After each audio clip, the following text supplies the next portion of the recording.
Աղջիկներ, այսօր մենք շարունակում ենք մեր նիհարելու գործընթացը։ Բժիշկները սննդաբանությունը որպես բուժման կետ բոլոր հիվանդությունների դեռ չգիտեն։ Դու հասկանում ես, ինքը ծութու դառը ինչ որ pH նվազացնում է, ինքը այդ ամեն ինչը օգտագործում է։ Պարենտերալ սնուցումը հեշտ է մի հատ սիստեմա միացրեցինք, այսպես ասած։ ԳՄՕ-ն ընկալվում է որպես վատ բան։ ԳՄՕ-ի բացական էֆեկտների մասին չկան աշխատանքներ։ Հասկանում, գենետիկ մոդիֆիկացիան դեռ չի նշանակում ինքը վատն է։ Վազել գնալ բատոնչիկներ առնել լցնել պայուսակի մեջ, դա չեղավ։ Պրոտեին են տալիս հիվանդներին, որոնք երիկամային խնդիրներ ունեն։ Դիետոլոգիան չի ասոցացվում բժշկության հետ, ոչ բժիշկների մոտ ցավոք սրտի։ Բնության ստեղծած, ասենք,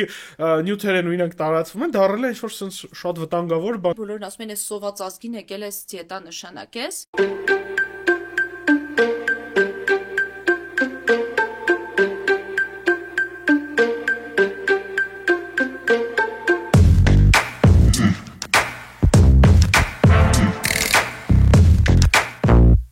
Ողջույն սիրելի հեռուստադիտողներ, այսպես կհնչեր մեր հաղորդումը, եթե հեռարձակվեր հեռուստատեսությամբ, բայց դուք ձեր լապտոպի, հեռախոսի, նոթբուքի կամ այն smart TV-ների էկրանին նայում եք Ալամ աշխարհի միջին որակի բժշկական հաղորդումը, ձեր սիրելի բժիշկ Դավիթ Տոնոյանն է, ում Instagram-ին, երբ որ դուք բաժանորդագրվեք, խոսք եմ տալիս, դուք կնիհարեք։ Ես օրինակ չեմ կարող բաժանորդագրվեմ, դրա համար ասենց քաշ սավել։ Իսկ ինչի խոսացինք քաշից, որովհետև մայիսի 17-ին Հայաստանում ֆանտաստիկ ինչ-որ միջոցառում է կազմակերպվում, որի մասին մենք խոսանք, առաջին անգամ սննդաբանությունից Հայաստանում միջոցառում են անում ու խոսում են սննդաբանները, ոչ թե մարդիկ, ովքեր գրեչկեն մածունի հետ խառնում եւ նիհարում են։ Այսօրվա մեր հյուրերը իմ շատ լավ ընկեր Ռեբալանս կլինիկայի հիմնադիր տնօրեն գեղեցկուհի, շատ լավ անձնավորություն, մի թույն շունիկի տեր Լիդիանա Այվազյան եւ Վարդանուշ Պետրոսյանը ափսե ընկերության տնօրենը, ափսեն առողջ սննդամատուցում, մեզ Վարդանուշ ավելի մանրամասն կներկայացնի։ Մայիսի 17-ին, ավելի շուտ sense եմ ուզում սկսեմ։ Հայաստանում միշտ այտենց սննդային միջոցառումները դուք չկայիք։ Այսինքն այդ միջոցառումներն իրականացնում են ֆիթնես տրեյներներ, այդ միջոցառումներն իրականացնում են մարդիկ, ովքեր ավել քաշ են ունեցել ու նիհարել են, ովքեր YouTube-ում երկու հատ վիդեո են նայել, այդ թվում նաև քո վիդեոները։ Ինչի լավ արեցիք, որ որոշեցիք, բայց ո՞նց եկավ միտքը կազմակերպելու այտենց ֆանտաստիկ մեծ սիրուն միջոցառում։ Լիդիան կսկսի։ Երևի թե գիտես, վաղուց միշտ մտածել ենք, բայց ես մտածում էինք, երկուսով հավաքվենք։ Ինչ պիտի անենք իրար հետ, եթե դա լինի ասոցիացիա, որովհետև շատ վաղուց իհարկե գիտենք, որ պետք է լինի դիետոլոգների, նուտրիցիոլոգների ասոցիացիա, բայց այդ ասոցիացիայում շատ անիմաստ կլիներ, որ, չգիտեմ, երկու հոգով լինենք այդ ասոցիացիայում։ Եվ երբ որ երկար բանակցությունից հետո մենք ծայրը տեսանք բժշկական համալսարանի հետ եզրեր գտնելու եւ արդինատուրա ֆելոշիփ ունենալու, դեռ չունենք, բայց շատ հուսով ենք, որ շուտով կունենանք, մենք որոշեցինք այդ քայլին գնանք, նախ որովհետև շատ լավ ես ասում, որ շատ են ինքնակոչ նուտրիցիոլոգները, նախ պետք է մի հատ տարբերակենք նուտրիցիոլոգը եւս մասնագիտություն է, բժշկական մասնագիտություն չի, բայց մասնագիտություն է եւ չես կարող դու ինքդ քեզ ասել, որ ես նուտրիցիոլոգ եմ ու որոշես այդպես, եւ դիետոլոգը բժշկական մասնագիտություն է, այսինքն բժիշկ պետք է լինես, որ կարողանաս դիետոլոգ աշխատես։ Եվ այստեղ մենք որոշեցինք, որ դիետոլոգների եւ նուտրիցիոլոգների ասոցիացիա պետք է հիմնենք, որտեղ որ եւ սննդաբանությամբ զբաղվող մասնագետները շուտով հուսով ենք իրանք էլ կլինեն Հայաստանում եւ բժշկական մասնագիտությամբ դիետոլոգները կկարողանան միավորվել եւ այդ բոլոր խնդիրները, որը որ ներկայացնում ես, մեծ բան չվերցնեմ մեր վրա բոլորը լուծենք, բայց փորձելու ենք, որովհետև եթե լինի օֆիցիալ լիցենզավորված երկու մասնագիտությունները, տարբերակեն մարդիկ այդ երկու մասնագիտությունները, եւ մենք հույս ունենք, որ արդեն ինքնակոչ մասնագետները այդ բանից դուրս կգան։ Մեծ հույսեր ունենք։ Դե այդ ինքնակոչ մասնագետները ոնց է 5000 դրամ հավաքում ենք Telegram-ով ձեզ ամենուր սննդակարգում ուղարկում ու աղջիկներ, այսօր մենք շարունակում ենք մեր նիհարելու գործընթացը, որը մեկ-մեկ ու հետո ունենում ես պացիենտներ, ովքեր այդ ամեն ինչից դուրս են գալի, օրինակ ես բժիշկ եմ, որ երիկամներով աշխատում, ունես պացիենտներ, ովքեր երիկամների խնդիրներով են գալի, լյարդի խնդիրներով են գալիս, ու այդ խնդիրը ես քեզ էլի եմ ասել մեր անձնական խոսակցությունում, որ շատ մեծ է, որովհետև մենք ունենք այդտեղ մեծ բաց ու հուսանք դիետոլոգների, նուտրիցիոլոգների ասոցիացիան մի ասա փոքր, step մեծ քայլերով, ինչքան շուտ է սկսում, այդքան քայլերը ավելի մեծ են, կսկսենք այդ խնդիրը լուծել։ Վարդանց ջան, նորից բարև ձեզ, խոսքը փոխանցեցիք Լիդիային, դուք ինչ կարծիք ունեք, այստեղ դուք խնդիր տեսնում եք այս ոլորտային ոլորտում, թե համահունչ է ամեն ինչը գնում իրողության հետ։ Շատ հետաքրքիր հարց եք տալիս, իրականում ոնց է դաշտը, հա, որտեղ ծլում աճում են այն մասնագետները, որոնք կառավարության ուղարկում են այդ մենյուները եւ մնացածները։ Նախ դիետոլոգիան չի ասոցացվում բժշկության հետ, ոչ բժիշկների մոտ ցավոք սրտի, ոչ էլ հասարակության մոտ։ Մարդիկ մտածում են, որ դիետոլոգ կարող լինի ցանկացած մարդ, որը կամ նիհարելա, կամ ինչ որ խելոք բաներ ասում։ Դիետոլոգիան ասոցացվում է միայն նիհարելու հետ, այսինքն ճարպակալման բուժման հետ։ Ես հենց դա ուզում ասի, որ այնինչ դիետոլոգիան լայն եւ մեծ սննդաբանությունը բժշկության փուլը, որը ուղիղ ճանապարհը մի մասը, որով եւ կանխարգելվում են հիվանդությունները եւ բուժվում են։ Եւ անցած տարի ես մի հատ հերթական արդինատուր եմ անցել դիետոլոգիա 562 ժամ, որի մեծ մասը վարձնեք, ասում 562,000։ Չէ, 562,000-ից շատ էր, բայց դա չի կարևոր, այնտեղ եւ սոմատիկ հիվանդությունների սննդաբանական բուժում, պալիատիվ բժշկության մեջ, վերաբուժականների ժամանակ, բուժիչ կուլինարիա, ոնց պիտի պատրաստել ինքը շատ մեծ է եւ բժիշկները եւ հանրությունը պիտի հասկանան, որ դիետոլոգիան բժշկությունն է, բն դիետոլոգիան ճարպակալումից նաեւ ավել է, ու շատ է։ Դե միանշանակ ես առաջին անգամ դա տեսա Ռուսաստանի դաշնությունում, երբ որ հիվանդանոցում աշխատում էի, ու նշանակման թերթիկ որ կար, դու գրում ես հիվանդին ցեֆտրաքսոն, դիկլոֆենակ, չգիտեմ, ես վիրահատությունից հետո բան, ու ստոլ նոմեր 2, ստոլ նոմեր 1, ստոլ նոմեր 7, այդ մեր բուժքերը ավելի լավ են տիրապետում, ու տարբեր հիվանդությունների պարագայում, տարբեր վիրահատությունների պարագայում ինքը մեծ աբդոմինալ վիրահատություն ա եղել, լապարասկոպիա է տեղի ունեցել, ինչ որ վիրահատությունը, որ երիկամի ֆունկցիան կարա տուժած լինի, մենք տարբեր դիետաներ էինք ընտրում հիվանդների համար։ Ճիշտ եք ասում։ Ու դիետոլոգ կար, որը կազմում էր, ինքը գալիս հիվանդի հետ զրուցում էր, ասում էր օրինակ, չգիտեմ, ասում էր երիկամի ֆունկցիան ընկած է, ստենտավորված է, կրեատինը դեռ բարձր, ինքը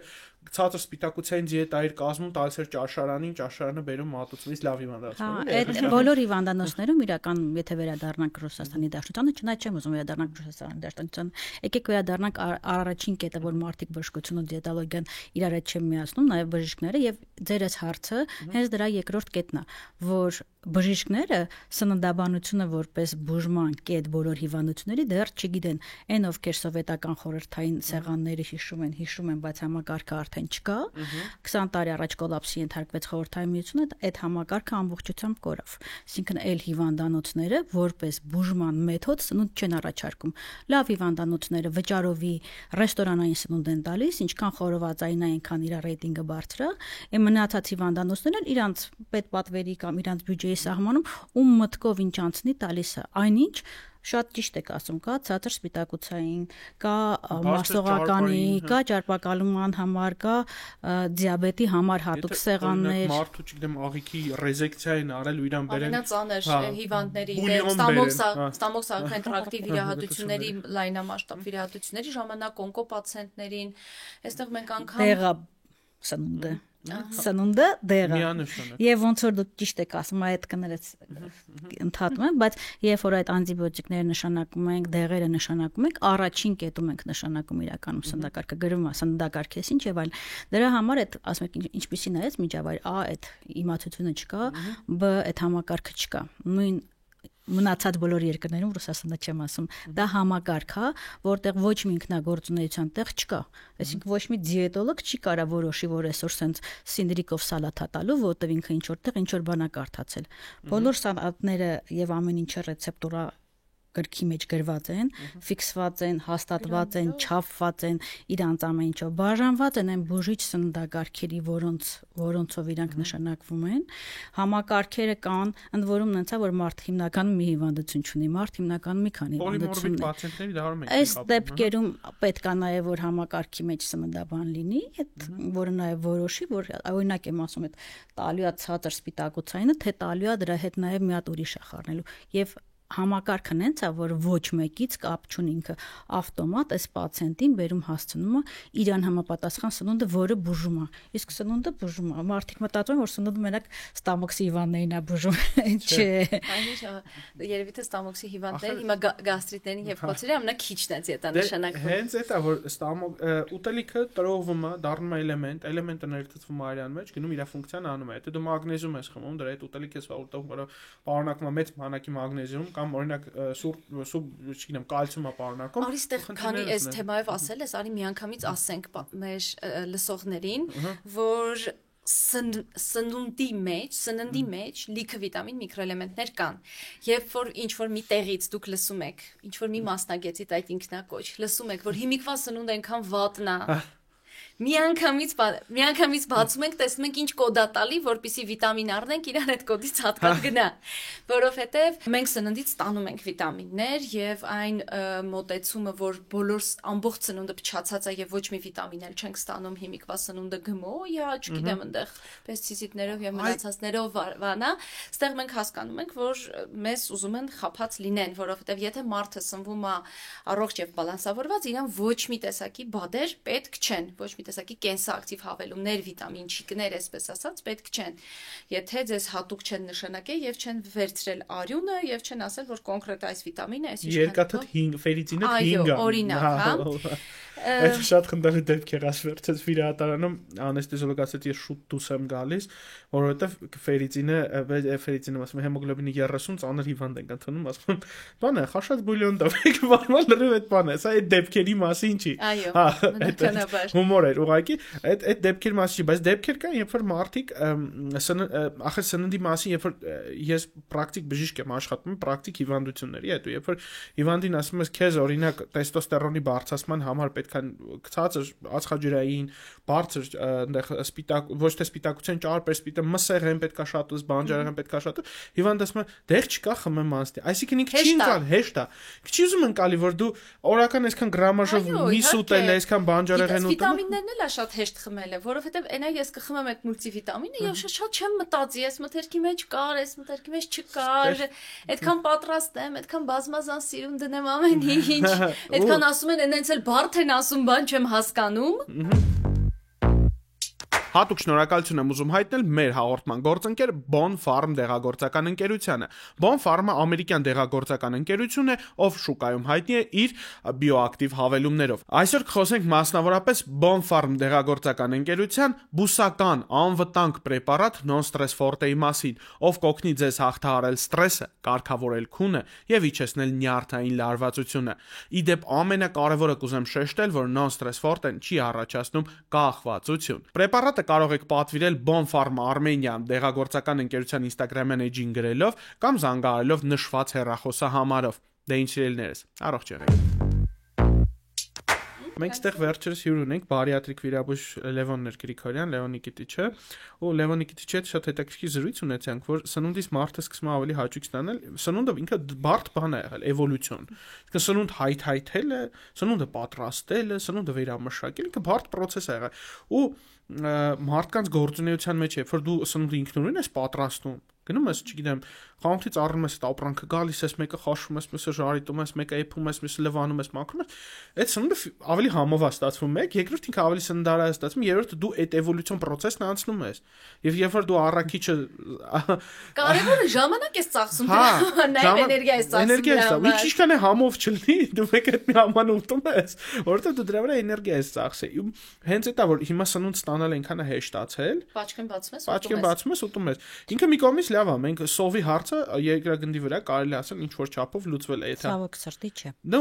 ամբողջովին չի լուծվել, բայց հաստատ սովի այն մակարդակը չէ։ Հարցն էլ չի լուծվել, որովհետև սննդի քանակը մեծացել է, հասանելի սննդի քանակը շատացել է, բայց այն սննդարար նյութերը, որով ձեր օրգանիզմը ստանում է իր հագեցման զգացողությունը, չկա։ Այսինքն սննդարարությունը խիտ սննդամթերքի քանակը քիչ է ու անհասանելի է ցավոք սրտի, այն ավելի քիչ սննդարար սննդամթերքի քանակն է շատացել, այսինքն դուք կարաք ուտեք օրինակ չիփսեր, կրեկերներ, հացեր, լավաշներ, կարտոֆիլներ, դրանք շատացել են։ Եթե մտնեք հայկական խանութ, տեսնում եք որ ամենամեծ բաժինը քաղցրավենիքի բաժինն է, այդ նշանակում է այս մարդիկ ուտում են ամենաշատը հենց դրանից։ Ես Լիդիային մի անգամ ասացի մեր սեանսներից մեկի ժամանակ, գներես ես վատ պացիենտ եմ ու շեմ գալի, որ սուպերմարկետը ոնց որ քեզ տանջի։ Դու մուտք ես գործում, ասենք ինչ որ ածխաջրային ուզում ես սահմանափակում մտցնես, մտնում ես կոնֆետներն, հացաբուլկեղերն, հոտը ընդերից գալիս է։ Դրա համար ասում եք սոված մի գնացեք, երբ որ դուք սոված գնում եք մտնում եք ներս, այդ ռացիոնալ որոշում ընդունելու կեղևը լրիվ քնած է։ Ու դուք ավելի շատ ընդունում եք ոչ ռացիոնալ որոշումներ, գնում եք ուտում եք այդ մարքեթինգը, մենք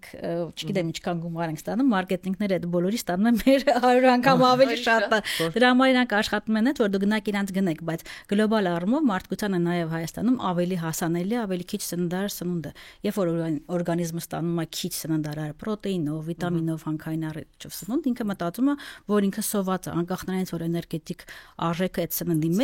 մեծ է, ինքը մեկը ստանում է այդ բանը, ուղերձը, մեսիջը, որ ինքը սոված է, ու ինքը մեկը սկսում է իր էներգիան պահել, ու ինքը սկսում է այդ էներգիան բնականաբար նաև ճարպի միջոցով պահել, այդ ճարպակալման առաջացման մեխանիզմներից մեկն է։ Ոնց որ այդ դժվար է ասել, էլի, որ սնունդը շատացել է, լավ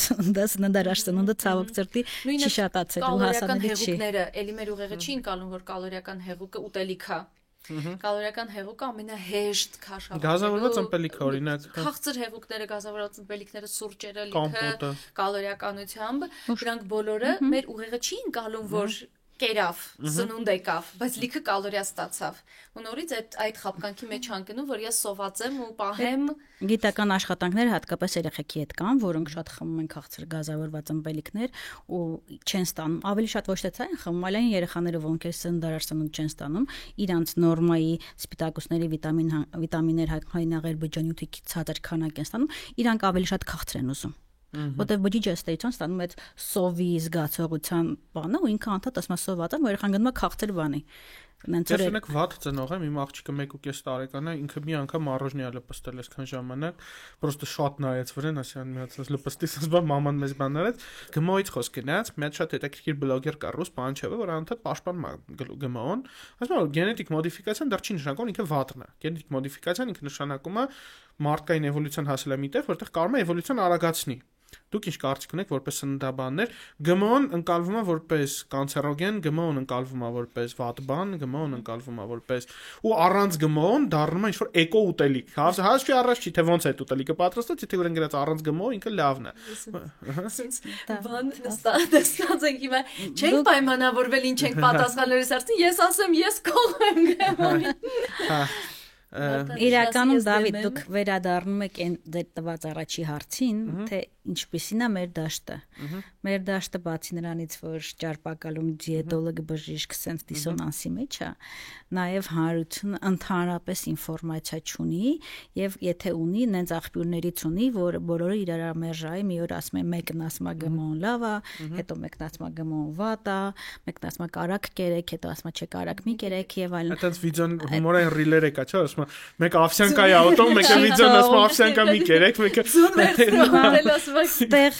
հանրության կրթության բացի կողքը շատ մեծ բաց է բժիշկների, հենց կոնկրետ բժիշկների եւ սննդաբանների կրթության հարցը,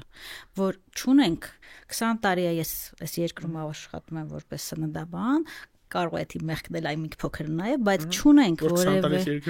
Չէ, ես դա իմ գիտակցական ընտրությունն է, այս 20 տարին հաջորդն էլ որ երկիրը լինի, ես այնտեղ ապրելու եմ, բայց չկա սննդաբանության ոչ մի կուրս վերապատրաստում Երևանի պետական բժշկական համալսարան, ազգային ինստիտուտ, մարդիկ սովորում են, օրդինատուրա են անցնում, իրանք նույնիսկ ընթացքում չեն անցնում սննդաբանություն։ Ես ոնց իրանց ասեմ, ընկեր ջան, պիտի սնունդը որպես դեղ ընդունես, երբ որ ինքը ոչ մի A, B կետ չի անցել։ Իսկ գմոն հիմա Գմոին եմ գալիս։ Գմոն նաև այնա, որ իրանք ոչ մի աղբյուր որպես այդպեսին չեն կարողանում օգտագործել։ Եթե գնանք հավաստի աղբյուրներին ու գան գմոյի բացական էֆեկտների մասին չկան աշխատանքներ։ Մյուս կողմից գմոյի դրականի մասին էլ չկա։ Կա, բայց գմոն կա ինքը։ Գմոն կա, բայց գմոն նաև այն խնդիրն է լուծում, որ դուք ասում եք հասանելի է սնունդը, մոլորակի շատ երկրերում, որտեղ զարգացող երկրեր են, աֆրիկյան եւ այլն, երկրերում, ասիական երկրում բնականաբար սննդի խնդիր կա, սնուցման խնդիր կա, մարդիկ ուտելիք չունեն քանակության եւ մեր այս ռեսուրսներով ոնց որ բնական ճանապարհով իրան ստանալ հնարավոր չի։ Գմոն լուծում է այդ հարցը, որ կարողանում է ստանալ արագ աճող, արագ բերք տվող, վատ պայմաններում աճող սննդամթերք, որը ինչ որ բաների կայուն է եւ մենք որպես երկու ապացուցահեն բժիշկ չենք կարող ասենք, որ ինքը վատ է, որովհետև իր մասին չկա, բայց որպես ռացիոնալ մարդ էլ ասում ենք չկա, որ ինքը անվնաս է։ Նույն ապացուցահայնի վրա։ Դե հա, ոչ մեկ չի ասում, որ այդ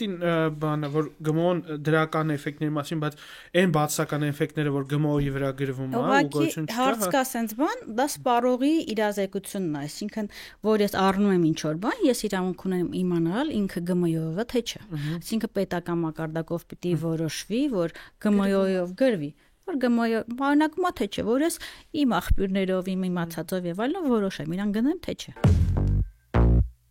Մեր հաղորդման գործընկերն է բժշկական գենետիկայի եւ առողջության առաջնային պահպանման կենտրոնը։ Բժշկական գենետիկայի կենտրոնը Աբովյան 34/3 հասցեում գտնվող բոլորդ էլ գիտեք, ու գիտեք այնտեղ կարելի է հանձնել գենետիկական անալիզներ, մասնավորապես պարբերական հիվանդության հետ կապված։ Սակայն քչերը գիտեն կամ զարմանում են մեկ-մեկ, որ բժշկական գենետիկայի կենտրոնում կարելի է հանձնել անալիզների ամբողջ սպեկտրը, սկսած արյան ընդհանուր քննությունից վերջացրած բարդ NGS պանելներով կապված հղիության, օնկոլոգիական հիվանդությունների, ռևմատոլոգիական հիվանդությունների, սիրտանոթային հիվանդությունների եւ այլ տարբեր տեսակի պաթոլոգիաների համար։ Կարող եք հանձնել հորմոնալ տեստեր, կենսաքիմիական տեստեր, մանրէաբանական հզոր լաբորատորիա, PCR լաբորատորիա եւ շատ ծառայություններ, որ մատուցում է բժշկական գենետիկայի կենտրոնի պրոֆեսիոնալ, բարի ու շատ ընկերասեր թիմը։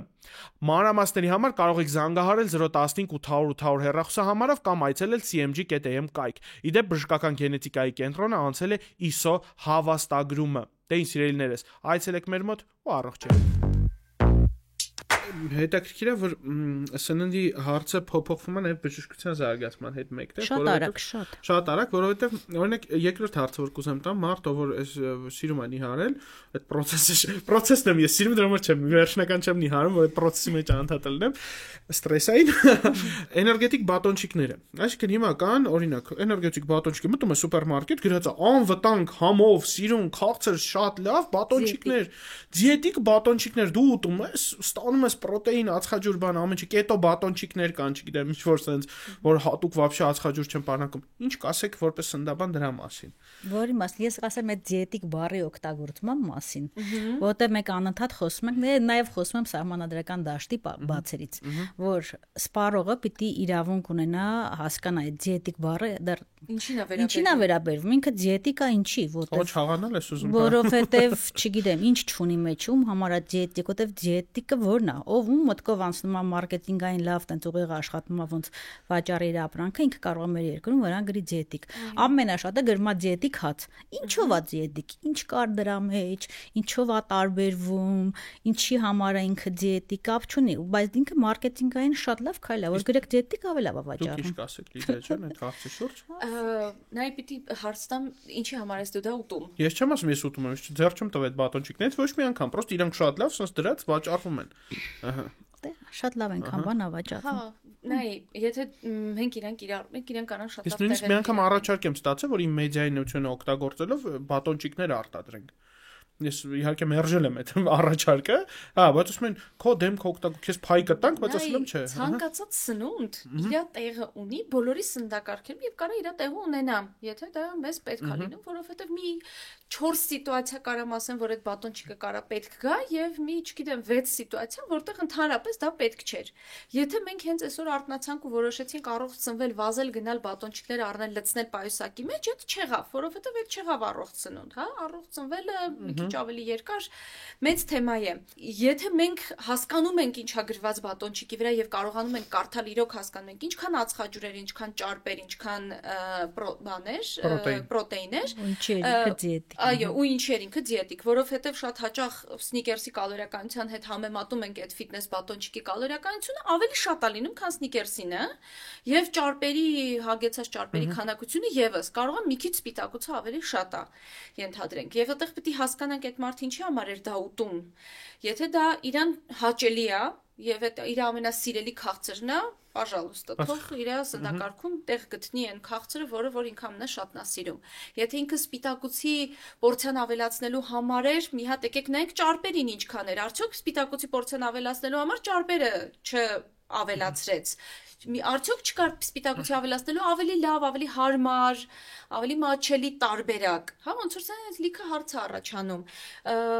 Եվ ոնց որ այդ կոնտեքստում իրան պիտի նայենք ու ցանկացած այդպես դիետիկ բան, այդ դիետիկ թեմայով որ ասեցիք, sense մի բան հիշեցի, որ մի պացիենտ էր եկել, մարմնակառուցվածքը լրիվ նորմայի սահմաններում մարմնի զանգված ինդեքսը, խնդիր չուներ շաքարային դիաբետի հետ, ուներ բարձր խոլեստերիններ։ Եվ չէր ուզում այս պահին ստատիններ խմել եւ եկել էր որ կոնկրետ խոլեստերինի քանակությունը իջեցնի սննդակարգի միջոցով միայն եւ ասում էր ես արդեն որոշակի բաներ արել եմ սա քաղցրը սննդակարգից հանել եմ ու սենց նայում ասում եմ ինչ իմաստ ուներ ամբողջ քաղցրը ձեր սննդակարգից հանել որովհետեւ սենց այդ նորից այդ հարցը ոնց որ ոչ թե իրան եմ տալիս ինքս ինձ ոնց եղավ որ սա քաղցրը սննդակարգից հանեց որովհետեւ միտեղ լսելա որ դիետիկա ու իրան բժիշկն ասելա կարող ես դիետա պահել ինքը ասում է դե որ դիետիկա կարող եմ դիետա պահել նույնն են ստամոքսի դիետաների ժամանակ երբ որ ասում էին գերկուլես եւ բրինձ խաշած սպիտակ բրինձ մեկ էլ մարդ կա որ դիետա է պահում խաշած սպիտակ բրինձ ու գերկուլեսա շատ ուտում այնինչ կարող է իր սննդակարգում ածխաջրերը տեղից շատ էին ավելացրել որովհետեւ այնտեղ եւտեղ այդ կոնտեքստը թե ինչին է վերաբերվում այդ դիետիկ բառը որ օրգան համակարգի ցա դիետա պահում այսպես ասած եւ ինչի համար էր նախատեսված դա այդ պիտի իմանանք այդ կոնտեքստը միջև չիմանանք չեն կարող ասել դա լավ էր այդ մարդու համար թե վատ էր ուստեղ սուպերմարկետներում այդ հետաքրքիր տենց տհաճ բան կա, որ ես նկատում եմ պացիենտների համար էլ է տհաճ, երբ որ խոսում եմ, երբ որ առանձին օրինակ սուպերմարկետում գրած է դիաբետիկ բաժին, շատ տհաճ բան է ու շատ մարդկանց մոտ առնչվում որ եթե դիաբետիկը բաժնում է, ուրեմն ինքը նիհարացնող է, եթե դիաբետիկը բաժնում է, չգիտեմ բանը, նախ այդ բառը ես թվում սուպերսիլ սուպերմարկետներ փոխեք էլի, չգիտեմ, ինչու առողջ բառը, չգիտեմ, առողջ չէ, ցածր ածխաջրային, չգիտեմ, առանց շաքար բաժին, ինչ որ մի բանով միավոր է գրեք։ Հա, կարա լինի, որովհետեւ որոշակի բան դիաբետիկ մի բանը ավելացված, մի բանը պակասեցված, որոշակի խումբ մարդկանց համար կարա լինի դա հատուկ բաժին, բայց հատը չկա, չէ, նեֆրոտիկ սինդրոմով հիվանդների բաժին, սնունդ բան, ասենք։ Մենք դաժե դիաբետով հիվանդը, երբ դու ասում ես դու սուպերմարկետում այդ բաժնից ինքս ասում ես հուշտ եմ լում այդ բաժին։ Հարևանս չտենավ, ես եկել եմ դիաբետի բաժնից բան եմ առնում ուտեմ։ Այսինքն մենք մի քիչ Այնինչ դիետոլոգներին ամբողջ օր այդ բաժնում կտենաս, կարդում են ինչ կա, ինչ չկա։ ChatGPT-ն է լավ օգնում։ Նկարում ուղարկում ես ֆիրմանսս գտնում ասում ես սրա պարունակությունը կախր այդ հայերեն թարգմանություններն է այնքան վատն են մամա ջան այն օր մարդ բան էի ման գալիս որ կուկուրուզնի բան առնեի հացի կառնեի կուկուրուզնի կես ժամ տանջվել եմ մինչև հասկանամ դրա մեջ ինչ որի մեջ ինչ ալուր է օգտագործվում էլի ակնշումները համաձայն բայց մարկերովկեքը իրեն քա շատ տխուր վիճակում են անդ եթե բրենդը հայկական է կներեկել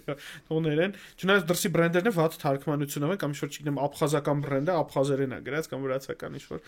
սենց երևույթներով մայիսի 17 ինչ օր է շաբաթվա Շաբաթօր։ Շայանալի օ շաբաթօր։ Դրանից եւ մայիսի 10-ին մեր մեդքասթը դուրս կգա, մայիսի 10-ին են մարտիկնալու, մայիսի 17-ին կամ մենք կորոշենք սա երբ դուրս կգա։ Լինելու է միջոցառում, որտեղ ինչ ովքեր են սպիկերները ուղի ես լեկցիա չունեմ։ Սկսենք ամենավերջի հարցից կատակ եմ անում իհարկե։ Դուք առաջինն եք, դες տալիս ենք բացման պատվավոր խոսք։ Հա, չէ։ Ես ճիշտ օդում բանացիք, չէ, իհարկե ես ներկա կլնեմ, միջնի հարեմ հետո էլ եմ վրացում։ Չէ, իսկ ինչի մասն է միջոցառումը, որտեղ է, որ ժամին ով կարա մասնակցի ու ինչ արժի մասնակցությունը։ Ձեր համար հատուկ պետք է երևի պրոմո կոդ տանք։ Չէ, հա կարող է մեզ դիտողներին հա պրոմո կոդ հետո քաղաքում եք ֆրալու է ձեր չի տա։ Դիզանք ասի։ Մենք կազմակերպել ենք մեր միջոցառումը Վուց կենտրոնում, որը գտնվում է քաղաքից դուրս։ Շատ լավ տեղ է։ Այո, դիմացը մեծ այգի, մենք որոշել ենք բնությանը մի քիչ մոտիկ լինենք եւ մի քիչ քաղաքի կենտրոնից դուրս հանենք մարդկանց, բժիշկներին։ Եկեք նշենք։ Խաղցրի սեղանելն է։ Այո, չէ, չի լինելու։ Մեզ ամեն ինչ լինելու է մեր սեղանում բալանսավորված։ Մեր սպիկերները հիմնականում մենք ընտրել ենք այնպիսի թեմաներ, որոնք որ շատ ակտուալ են Հայաստանում եւ շատ մեծ բացեր ունեն Հայաստանում։ Մեծ բաժին ունենք եւ Մոսկվայից հյուրեր ունենք, ովքեր խոսում են ճարպակալման վարման մասին, մեծ հատված ունենք սննդային վարքի խանգարում ամենածանր տարբերակներից նեարդային անորեքսիայի, ելի ավելի ամենածանր տարբերակների մասին, երբ որ հոսպիտալացում եւ ստացիոնար բուժում է պահանջում այդ հիվանդների խնամքը, երբ որոշել որոշել ոնց որոշել, Հայաստանում ենք հասկանում ենք սկի ուղղորդում չունենք այս խնդրի, օրինակ հոսպիտալացման մասին, բայց մենք քանի որ հավաքվում ենք սննդի վերաբերվող բոլոր հարցերը մի հատ sense բան հասցնելու բժիշկներին շատ չեն կարող, որտեղ ընդամենը մի օր է, բայց այո, ընդամենը 1 օր է։ Դե առաջի քայլն է ձեր, չէ՞, հա։ Այո, այնտեղ ունենք թեմաներ վերաբերող սնուցման խանգարումների, թեր սնուցման գլոբալ խնդրին, որը եւս Հայաստանում բավականին բաց է, այն տարբեր հիվանդությունների հետևանքով առաջացած թեր սնուցումները, թե լայնածավալ վիրահատություններից, թե ուռուցքային հիվանդություններից, թե ստամոքսային տրակտի հիվանդությունների հետևանքով առաջացած թեր սնուցումները, որովհետեւ նեղ մասնագետները այս պարագայում առանց անեսթեզիոլոգի, ռեանիմատոլոգի եւ դիետոլոգի դժվարանում են վարել եւ ամբողջ աշխարհում այս խնդիրը վարում են էլի մուլտիդիսցիպլինար, որտեղ որ կա դիետոլոգ, կլինիցիստ, որ զբաղվում է եւ պարենտերալ եւ էնտերալ սնուցումներով, Հայաստանում մենք գիտենք, որ բավականին էնտերալ սնուցման բացակայության հետևանքով, բացի հետևանքով, պարենտերալ սնուցումը չարաշահվում է, որովհետև պարենտերալ սնուցումը հեշտ է, մի հատ սիստեմա միացրեցինք, այսպես ասած, անեսթեզիոլոգ ռեանիմատոլոգը միացրեց, մեկ անգամ միացրեց, դա հեշտ է, իսկ էնտերալ սնուցումը զոնդային կերակրմամբ վարվող, բավականին երկար, բարդ պրոցես է, հաշվարկներ պահանջող բայց ադապտացիան հետո հիվանդի շատ ավելի հեշտ է լինելու։ Իհարկե, եւ մենք գիտենք ուղեցույցերով նաեւ, որ ամենածայրահեղ սիտուացիաներում են դրվում պարենտերալ Իտո այդ ժամանակ էլ պարենտերալ եւ էնտերալ սնուցումը միաժամանակ կազմակերպում, եթե հնարավորությունը կա, իսկ մենք Հայաստանում հենց այդ բացը մեծ ունենք այդ ոլորտում, մենք ուզեցել ենք ոնց որ այն խնդիրները շեշտենք, որոնք որ իրոք sense բաց են պահանջում եւ նաեւ կարծես այսպես մասնագետներին, արդինատորներին, բժշկականի ուսանողներին ուշադրությունը հրավիրենք, որ այսպիսի բացեր կան, որովհետեւ կարող է թվալ, որ դե բոլորը, այսպես ասած, ոնց որ ես նոր էի Մոսկվայից եկել, բոլորն ասում են, ես սոված ազգին եկել ես դիետա նշանակես, հա, սենց մի հատ բան նաև սենց հասկացողություն կար, չգիտես ինչ, այս բժիշկներն էլ կարող էին ասել, եւ որ ոչ մի ոնց որ աշխատանք չես ունենա, կամ ինչ որ սենց բաներ կարար հնչեր, ես ուզում եմ, ոնց որ մեր կոնֆերանսի իմաստը հրավիրել ուշադրությունը ուսանողների, արդինատորների եւ բժիշկների այս խնդիրների վրա, որպիսի իրանք եւս նեղ մասնագիտանան, որովհետեւ նաեւ մենք ուզում ենք, հա, որ նեղ մասնագիտական մեր գոլեգաները շատանան դիետոլոգիայի եւ նուտրիցիոլոգիայի ոլորտում։ Էս նայեք, այս հարցը շատ լավն է, որովհետեւ օրինակ 10 տարի առաջ հոգեբուժությունից կամ հոգեբանությունից խոսալը նույնպես տաբու էր, կամ մարդիկ ասում են, դե բժիշկի մոտ կարող է գնալ, դուք գնալ նյարդային խնդիր ունի, ասեն դե դու ես քո հոգեբանը, գնա դու ես քո դիետոլոգը բան, ինձ թվում է այս խնդիրները կլուծվի հենց հանրայնացման հետ։ Մայիսի 17 ժամ առավոտյան 10-ից Woods կենտրոն, դա այն որ դուրս է գալի Չարենցի կամարի չհասած ջրվեժում։ Ճիշտ է, Ձախի վրա։ Ձախի վրա շատ է։ Չարենցի կամարը շատ հեռու է։ Մի քիչ կիլոմետր։ Մինչև զոնտիկները ձախի։ Մինչև զոնտիկները ձախի վրա շատ սիրուն կենտրոն է, Woods կենտրոնը։ Գնում եք այնտեղ ժամը 10, ինչ արժի մասնակցությունը, այսի կարևոր մի հատ փաստ է։ 15000 դրամ։ Օ, լավ, դե շատ է ժանա։ Քանի ՇՄԶ։ Հա։ Դեռ ՇՄԶ-ից սպասում ենք, որ լուրի, բայց արդեն ունենալու ենք ՇՄԶ-ներ։ Այսինքն 15000 դրամը ինքը կրթական ոլորտը, որովհետեւ օրինակ, եթե հաշվեմ, ես վերջերս գնացի Մադրիդ Եվրոպայի ուրոլոգների ասոցիացիայի կոնգրեսին, ծախսեցինք այս մոտավորապես 1300 եվրո պլյուս մի 100 եվրո էլ կողքից կուրսերի վրա 1400 եվրո 3 օրվա համար, դες մեծ ահռելի թիվ ենք վճարել, օրականով հաշվես մոտավորապես 500 եվրո վճարել մի օրվա համար, հա։ Բայց նաև մենք հասկանում ենք, որ միջին գներին Հա, չէ։ Նայենք Հայաստանի Չէ, Հայաստանում կոնգրեսն ինչ է ինքը։ Բայց որ ուզում է այդքան վճարի, կարող է վճարի ասոցիացիան գումարը կտրի։ Կիմանա ինչ անի։ Իսկ ուսանողները ինչ որ զեղչեր բաներ ունենում։ Ուսանողների համար այո զեղչեր ունենք իդեպ, մեր ասոցիացիայի կայքում AADN.am Ստեղ կհայտնվի։ Այո, կարող եք կոնֆերանսի մասին մանրամասն իմանալ, բոլոր սպիկերներին տեսնել դեմքով, կարդալ իրենց թեմաները եւ գրանցվել ուսանողների մասին եւս զեղչեր լինելու են։ Մյուս կոնֆերանսին ձգրավերեք տեստոստերոն բարձրացնող սննդից խոսանք, ինչ կլինի որ։ Դա հետաքրքիր թեմա, որտեղ ուրոլոգիայում ինքը սնունդը մեծ դեր ունի, որովհետեւ հիվանդները շատ ժամանակ հիվանդը օրինակ զրուցում է իր հետ, ասում է բանը մեզս անդադ մռմռացնում է հետո դու այս անալիզը դու այս ինֆեկցիան ստուգես բանը ասում եմ ինչ ես ուտում հա դու հասկանում ես ինքը ծութը ու դառը ինչ որ pH նվազացնում է ինքը այդ ամեն ինչը օգտագործում է ու մենք այդ խնդիր ենք ունենում իր միզարցակման հետ ինքը ցավերը եւ տհաճ երևույթները իր մոտ ունա քարագոյացման սննդաբանություն թե ոնց է քարագոյանում է դա շատ կարեւոր է այս թեմա որտեվ մենք հավատում ենք որ ուրոլոգիայում սննդաբանությունը մեծ տեղ զբաղացնում համոզեցիք մեզ եւ այո մյուսը մի քիչ մենք այս կոնֆերանսը երբ որ կազմակերպում ենք շատ ուզում ենք ավելի հենց ցետոլոգ մասնագետները շատ լինեին եւ ոնց որ դու ասացի Չէ, Հայաստանում։ Դե դրա համար Մոսկվայից հյուրեր ունենք։ Մենք ես եւ Վարդանուշը խոսելու ենք, բայց այնց որ բացման փակման խոսքեր ենք ունենալու, անգամ մենք տենց մեծ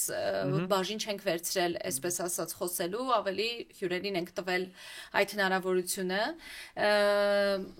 Տեսնենք հետաքրքրվածությունը բժիշկների, հուսով ենք, որ այս մեր նաեւ հաղորդմամբ եւս մեկ անգամ կհիշեցնենք, որ սննդաբանությունը շատ կարեւոր է, բուժման ընթացքի հետ կարևոր նշանակություն ունի շատ կարևոր է որ բժիշկները նույն լեզվով միանման ինֆորմացիա տարածեն որովհետև հա միանման գիտահեն ինֆորմացիա ես չունեմ Անես լավ է որ ես ուրոլոգ եմ ասակի մեր համայնք ուրոլոգիականում մեր ասոցիացիան հիվանդը գնա X բժշկա ու անդադ մենք այդից մեծ գովում ենք մենք ուրոլոգներով հավաքում մեզ գովում ենք որ հիվանդանոց գնա նույն պաթոլոգիան նույն պատասխանն է լսելու ինքը գնա առաջին հիվանդանոց աստղիկ թե Գրիգոր Նարեկացի թե հանրապետական գնաց հիվանդը խնդիրը տեսան բժիշկները մանր նյուանսները դրած մի կողմ ասենք կարող է 95% ինքը լսելու է նույն ինֆոն տարբեր մասնագետներից ու էդի մեր ուրոլոգիական համայնքի ուրոլոգիական ասոցիացիայի հաղթանակներից մեկն է դա շատ կարևոր բան է պացիենտի համար որովհետև ամենաշատ շփոթեցնող եւ խճճող եւ խուճապի բերող տագնապի բերող բանը որ մի մասնագետ ասեց մի բան այն մյուս մասնագետը ասեց մյուս բանը եւ այստեղ շատ կարևոր է որ ինչքան էլ մենք դիետոլոգներով կարող է խոսենք այս ինչ թեմայի մասին մեկ է նեղ մասնագետը գալիս է եւ մի հատ նեղ մասնագիտական այնպիսի բան է ասում բայց դիետոլոգիայի ոլորտից էլի ոնց որ պացիենտը գալիս է դա բժիշկն է ասել ես ուրիշ ինչ եմ լսում բժշկին եմ լսում այն էլ իր մասնագիտությունից էր ասում եւ ասում էր իմ մասնագիտական ուղղության համար եւ այս բացը եթե մենք լրացնենք այդ չխճճող այս վերջերս տենց մի հատ բան էի կարդում ինչի է այս վերջը ինչքան գիտությունը զարգանում է սննդի դիետոլոգիայի առումով այնքան ճարպակալումը շատանում է նաեւ այսպեսի մի վարկած էինք հաշել առաջ այսպես ասած թե ինչքան ինֆորմացիան շատ է ու խճճող այնքան մարդը չգիտի որ ինֆորմացիա Պսևդո իրականության դարում ենք մենք ապրում։ Ուսած մնում է մի հատ թևաթափ վիճակում, որ խառն էր, շատ բարդ էր, անհասկանալի էր, ուսած հիվանդների абսուրդի հասնող մեկ արտահայտություններ ես լսում հիվանդը գալիս է ասենք խոլեցիստիտով հիվանդ ես ընդունում ասում դες վահանաձև գեղձի հետ խնդիր ունի ու ինչ որ բլոգերը լսել որ ասել է որ եթե բանը Ժելչեգոնի էֆեկտը լեղապարկի, չգիտեմ ինչ որ, հա, որ լեղապարկը պիտի լեղին արտադրի օծի օրգանիզմը լեղիով, չգիտեմ ինչ պիտի անի։ Դու ում վահանաձև գեղձի հետ խնդիր ունես, մարդիկ տենց նուշկ են տանում է իրանց ու տարբեր տեսակի նմանատիպ ինչ Այո, այդ լեղու հետ կապված ինֆոն 3 միլիոնանոց բլոգերերի դեպ տարածել Ռուսաստանում։ Հիմա սիրունիկ կիներ։ Ու նմանատիպ շատ բաներ կան, լավ է որ հիմա օրինակ լավ է որ հիմա բժիշկներ կան, ապացուցողական բժշկության պոստուլատները, օրինակ ինտերնետում բարձրացնում են, օրինակ էլի ուրոլոգիան անդառնա, մենք ուրոլոգներով հասել ենք նա որ լիքը պսևդո բժշկական միջամտություններ որ ուրոլոգիայում կատարվում են, հիմա այնքան ենք խոսացել դրա մասին ինտերնետով, ես իմ ընկերները տարբեր, որ պացիենտը հենց լսում է պրոստատի մասաժ արտահայտություն ուրիշ մասնագետի մեջ, ասում ստեսցեն դες, ես ընդեմ 5 հոգուց լսել եմ որ դա պսևդո իրականության, պսևդո գիտական ինչ որ մոտեցում է։ Նույն ձև պետք է սննդաբանները անդադ խոսան, որովհետև երբ որ իրանք չեն խոսում, հայտնվում են մարդիկ ովքեր կրթություն ոչ թե չունեն, ովքեր ընդհանրապես կապ չունեն բժշկության հետ, մարդիկ են հայտնվում, ովքեր սպորտային տրեներներ շատ են, չէ՞, լսում, սպորտային մարզիչներ, ովքեր ոչ հոգեբանական աշխատանք են տանում, բուլինգի են ենթարկում, երեխեքի են բուլինգի ենթարկում, այդ մի հատ նկարում գցում են ինտերնետ։ Սա ակտուալ է թեման, եւ դրա համար մենք շատ ենք ուզում, որ քանի որ դեռ մենք քիչ ենք դիետոլոգներով, շատ ենք ուզում, որ մնացած բժիշկները մենք շատանանք նախ եւ մնացած բժիշկները եւս մոտ լինեն եւ այդ ճիշտ ինֆորմացիան տարածեն։ Մեր կոնֆերանսը կարծում եմ շատ ավելի մոտ եւ կարեւոր կլինի էնդոկրինոլոգների, գաստրոենտերոլոգների, թերապևտների, մանկաբույժների, այդ առանձին ակտուալ թեմա է, որովհետև այո, մանավանդ սննդային վարքի խանգարումների հատվածը շատ հետաքրքիր է լինելու մանկաբույժներին, հատկապես մեծ հիվանդանոցներում աշխատող, որովհետև Հայաստանում այդ երեխաները հիմնականում մեծ հիվանդանոցներ են գնում, հիմնականում ջրազրկում, ուշագնացություններ, թերսնուցման հետևանքով այդ թեմաներով, բայց եթե լսեն մասնագետին, միգուցե թեկուզ մեծ հիվանդանոցում կկարողանանք լավ բուժում կազմակերպել համապատասխան ինչ Համել ահու սարսափը պետք է անցկացնեն, կներես լիցե չեն։ Համել ահու սարսափը պետք է անցկացնեն դիետոլոգները, որովհետև մի հատ ուրիշ ծայրահեղություններ կա, ասենք մարդկանց տեսակ կա, որ այնքան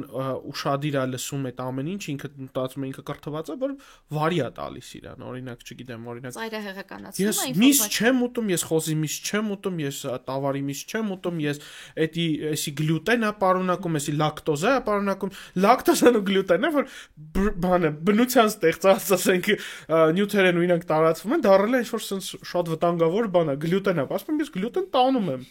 Ինչի պիտի չուտեմ։ Ինչի պիտի չուտեմ։ Ես լակտոզայի հանդեպ անտանելիություն չունեմ։ Կսացի հետաքրքիր փաստ իմ մասին անալիզներով ես լակտոզայի անտանելիություն ունեմ, բրտամ հոմոզիգոտ, բայց ես լակտոզան օգտագործում եմ ու իմ վրա ոչ մի ազդեցություն չի թողում։ Կարող է ինչ-որ սիմպտոմ տարբերակ ունեք։ Հա ջան։ Հա, ինքը գենը կա, բայց դա չի նշանակում ինքը դրսում է հարցը այդ չի, հարցը այնա որ վախնել է, այսինքն հիմա առանց գլյուտեն սնունդ է, ինքը դառնում ավելի առողջ, քան գլյուտենով սնունդ է, չգիտես խի։ Թե սխալ եմ ասում, թե ավելի առողջ է, թե ասեք, գաստրոենտերոլոգները շատ տարածում են կետին եք վերադառնում, էլի, որ ինքը ցելեկե չունի, քիչ պիտի ուտի հացը։ Շատ պոպուլյար թեմա է սնունդը եւ շատ արագ ու հեշտ կարելի է իր վրա վաստակել գումար։ Դա մենք չենք գլխի ընկել, դա գլխի ընկել արտադրողները ամբողջ աշխարհում։ Հա, եւ աշխատում են գումար։ Դու էլ գիտես որպես բլոգեր, եթե դու խոսաս ինչ-որ մի օր սննդից ու ինչ-որ մի օր ինչ-որ մի հատ ուրիշ թեմայից, սննդից բնականաբար ավելի շատ եւ դա օգտագործում են եւ բլոգերները սննդից խոսալու համար, հա, սննդի մասին խոսալու համար։ Երեք վիդեո ընկել, որ մի հատ մարդ ով որ գրքեր էր վաճառում, գրախանութ ուներ ու գրքեր էր խորհուրդ տալիս, այսօր sense մի պատահակա sense անցա, ասում էր պրոֆիցիտ ապահովելու համար, sense ասում եմ մի րոպե գրքերը գրախանութի ինչ եղան, ինչ պրոֆիցիտ, ինչի մասին եք խոսում։ Հենց այդ հարցը խնդիրը դրանում է կայանում, որ օրինակ, երբ որ ես խոսում եմ էլի նմանատիպ թեմանից, օրինակ ասում եմ տեստոստերոն պետք չի սրսկվել, եթե դու նպատակ չունես բոդիբիլդեր դառնալու, որտեղ դու զրկվում ես քո սեփական էնդոգեն տեստոստերոն արտադրելու ֆունկցիայից շատ երկար ժամանակով, գուցեև նույնիսկ չվերականգնվի դա։ Տեստոստերոն բարձրացնելու շատ ավելի տարբերակներ կան։ Հայտնվում են մարզիչներ, որ սկսում են կոմենտներում, բա դուք ինչ եք հասկանում, բա ես հասկանում եմ, բա երբ որ իմ մոտ դեմը գալիս է պացիենտ, ով ժամանակ սպորտով է զբաղվել, տեստոստերոնը սրսկել, մենք ունենք ազոսպերմը։ Չենք կարող վերականգնենք, որովհետև իր էնդոգեն տեստոստերոնը սկսում է չարտադրվել, նույնը սննդի հետ, վարք են ձևավորում սննդային, որը մարդկանց խանգարում է իրանց հետագա կյանքում։ Պրոտեին են տալիս հիվանդներին, որոնք երիկամային խնդիրներ ունեն։ Պրոտեին նախ մենք սննդային հավելումներից խոսացինք, դե մոտ հետաքրքիր բան թույլ կտակ պատմեմ, իմ հաղորդման շրջանակներում կատակ եմ անում, կային էրեկցիան լավացնող բադեր Ռուսաստանում ու բժիշկներից մեկը հիվանդը սիլդենաֆիլից վիագրայից ալերգիա է ունենում, ասում է ինչ անեմ, բան, ասում է ակալերգիկ խմի, բա էրեկցիան ինչ անեմ, ասում է բադեր են, այս բադերը խմես դրա փոխարեն։ Վիտամիններ են պրոստը։ Բնական վիտամիններ են։ Հիվանդը խմում է, ու նույն ալերգիկ ռեակցիայի մեջ է անգնում, նույնիսկ հիվանդանց կվինք է այտուց եւ այլն։ Այս բժիշկը արդեն դե բանը բոճկա հայերեն չգիտեմ ոնց է գլորվում է դեպի բժշկի կողմը տակառը, ինքը լավ պրոֆեսոր բժիշկ էր։ ուղարկում է հետազոտության բադը, ու բադը պարունակում է սիլդենաֆիլ 250 միլիգրամ, որը կրկնակի շատ վտանգավոր դոզայով պարունակում է ինքը սիլդենաֆիլ։ Ինչքանով են համոզված, որ այն բոլոր պրեպարատները ռեդուքսին չեն պարունակում, ռեդուքսին են պարունակում, մեթֆորմին են պարունակում, միզամուղներ են պարունակում, ախորժակ ընկճող կախվածություն առաջացնող պրեպարատները, ամֆետամիններ են պարունակում, իդեպ այդ թեյերը փորլուծություն առաջացնող պրեպարատներ են լինում, իրենց մեջ ջրազրկումների են բերում։ Ամենամեծ բաժինը ՖԴԱ-ում մի հատ հատված կա, ՖԴԱ-ի կայքում մի հատ հատված կա, որոնք հետազոտել են, գիտես, որ ՖԴԱ-ն չի բանանում հետազոտում բադերը, կենսակտիվ հավելումները, վիտամինները, բայց երբ որ բողոք է գնում այդ վիտամինի հետ կապված, իրանք հետազոտում են եւ իրանց մոտ ինֆորմացիա դնում են։ Բայց Սարատովսկի օբլաստում լցված բադը ով պետք է հետազոտի։ Մեր դիետոլոգիական հաբերը հաղթում են տղամարդու ֆունկցիան լավացնող հաբերի, բայց իդեպ իրանք տենց գնում են, էլի։ Մի այլ ուզում են եւ կանայք եւ տղամարդիկ է սա։ Չէ, այստեղ շատ հետաքրքիր է, որ ամեն ինչին ինչը մարդկանց ինչը որ թվացial, օրինակ դու որ ասում ես, պետքա քաշը նվազեցնել 5-ից 10% տարեկան, ու հայտնվում է մի հատ ֆիթնես տրեյներ, ասում է 3 ամսում 45 կիլո, ժողովուրդ անհնար է, փորձել եմ, չի լինում, 40 կիլո ես ձեզ 6 ամսում կնի հարաստեմ, դու իրան առաջարկում ես իր հետագա 50 տարին, որ մարդը պետքա ապրի, 5 տարին ծախսինի հարելու վրա նվազեցնի 5-10 կիլո 20-25 կիլո իր քաշից, ստաբիլ պահի դառնա առողջ մարդ, ինքը առաջարկում է, բում։ Դե մարդիկ ավելի ծույլ են, իրանք ծույլությունը չի, հարցում են, իրանք ուզում են մի հատ ծույլ են, իրանք ծույլ են եւ իրանք գիտակցությունը չի ասել այնտեղ, որ ճարպակալումը քրոնիկ հիվանդություն է, որ ինքը հիվանդություն է, իրան պետքա բուժել։ Եվ ինքը դուք էլ երևի չգիտեն, բոլորը իրանք փորձի վրա գիտեն, ինչ բարձրանում, որ այդ կաչելիները ստրեսի ու մնացած բանի բուն է, որ մարդուն ընկճում է։ Նու բարիատրիկ վիրաբուժիչ ենք խոսում, ասում են, թե դու բարիատրիկ վիրաբուժություն անես ու մարդը սննդային վարքի խանգարում ունենա, քնուի խնդրով հետ է գալու։ Եթե դու հիվանդի հետ չես աշխատում, օզեմպիկ ես տալի, ինչքան են հիվանդը ասում, օզեմպիկից վատանում եմ, հետ եմ տալիս բան։ Օզեմպիկը ստանում է ու գնում ես սկսում է հաց ուտել։ Օզեմպիկից հետո շաուրմա ուտելուց բարձրորտի հետ տա։ Բոլոր հետազոտություններով եւ բարիատրիան եւ օզեմպիկը եւ բոլոր դիետաները 3 տարի հետո բերում են քաշի բարձրացման, եթե վարքագծային փոփոխություններ չկան։ Իսկ վարքագծային փոփոխությունները սկսվում է դիետայի առաջին օրից։ Եթե դու չես հասկանում այդ մարդը որ վարքագծի որ պահին ինչի է ինքը ուտում, ինչն է սխալանում, ինչն է ճիշտ անում, ֆիզիկական ակտիվությունը ոնց է, ջուրը ոնց է, քունը ոնց է, ու կոմպլեքս չես մոտենում, գնում ես մենակ, չգիտեմ, բադ ես խմում կամ ֆիթնես ես անում կամ սովատ ես մնում, մեկ այդ քաշը հետ է։ Ամենահանրահայտ բադերը արտադրող ֆիրման, որ քեզ եկել էին խաչում էին արդեն, դիետոլոգիայի խաչին Լիդիայի, հա, ընկերություններից մեկ անունը չտամ, թե չստեղ էլ կոմենտներում կհայտնվեն, բոլորը հասկացան ինչի մասին է խոսքը, իրանք մարդիկ կան, իրենց քոր աչքով հավատում են, բայց այնքան հիվանդ մարդ է իրենց մոտից գալի հետագայում ու դու հասկանում ես, որ այդ ամեն ինչի հետևանք է։ Իդեպ, եթե մենք հասանք վարքագծային փոփոխություններին, նաև երբ որ գիտենք, որ առաջին քայլը վարքագծային փոփոխությունն է, նաև պիտի ընդունենք, որ վարքագիծը բավականին դանդաղ ու դժվար փոփոխվող բան է։ Ցանկացած բան կարող եք ձեր կյանքում փոխել ու տեսնել ինչքան երկար կարող է ձեզ մնալ։ Ես միշտ ամենա պրիմիտիվ բանն եմ ասում, բայց աշխարհը ապացուցել է, որ մենք կարող ենք սովորություն ձեռք բերել ատամներ մաքրելու սովորությամբ, բայց ես միշտ ասում եմ, օրինակ դուք երբեք հիշում, որ ձեզ ասել են պիտի ատամները չոտքեք, օրինակ երեխաները կարան հիշեն 3-4 տարեկանից, ես ասում եմ, ես էլ եմ այդ տարիքից հիշում, որ ինձ ծնողներս ասում են ատամները պիտի չոտքես, ու ես հիշում եմ, որ մինչև երևի 10-11 տարեկան դեռ հիշացնում էին, որ պիտի չոտքեմ, նոր ինքը հիմա իմ համար այնքան հեշտ սովորություն է, որ ես դրա մասին, այո, կոմպլեքսավորվելու եմ։ Ես չեմ մտածում դրա մասին, ես ջանք չեմ գործադրում դրա համար, ես շատ հեշտ եմ դրան գնում, որովհետև դա իմ մոտ կայուն սովորություն է ձևավորվել, այ դրա համար էլ մենք խոսում ենք դրա մասին, որ երեխաների մանկական տարիքից սկսած պետք է սովորություններ ձևավորել, որ ատամի չոտքելու նման լինի եւ տարիների ընթացքում ձևավորվի այդ խնդիրը։ Սիրելիներս, մենք ուզում ենք դաժե կարճ հաղորդումը ստացվեր, մեր չստացվեց։ Նորից կրկնում եմ, մայիսի 17 Woods կենտրոնում ջրվեժումը, սիրուն մի հատ տեղ կա։ Ժամը առավոտ 10-ին ընդամենը վճարելով 15000 դրամ, այս կայքում կարաք ինֆորմացիա ստանաք, կարաք մասնակցեք դիետոլոգների ու նուտրիցիոլոգիայի ասոցիացիայի առաջին գիտաժողովին, այնտեղ շատ հետաքրքիր թեմաներ են լինելու, ինչպես Հայաստանից, այնպես էլ արտասահմանից։ բժիշկներ, սա կոնֆերանս չի, այն հույսով չգաք այս կոնֆերանսը, որ ուզում եք նիհարեք, այս հույս, այն պետք է գան մասնագետներ, ովքեր պետք է հասկանան ինչքան կարևոր է սնունդը, ինչքան կարևոր է պացիենտին ընկալել որպես պոլիմորբիդ, ինչքանով կարևոր է հասկանալ, որ օրգանիզմը, եթե դու մի օրգանի բժիշկ ես, դա չի նշանակում, որ մի օրգանը բուժելով մյուս օրգանների մասին մոռանում ենք, մանկաբույժներ, էնդոկրինոլոգներ, գաստրոենտերոլոգներ, գինեկոլոգներ, ուրոլոգներ, նեոնատոլոգներ, բոլորին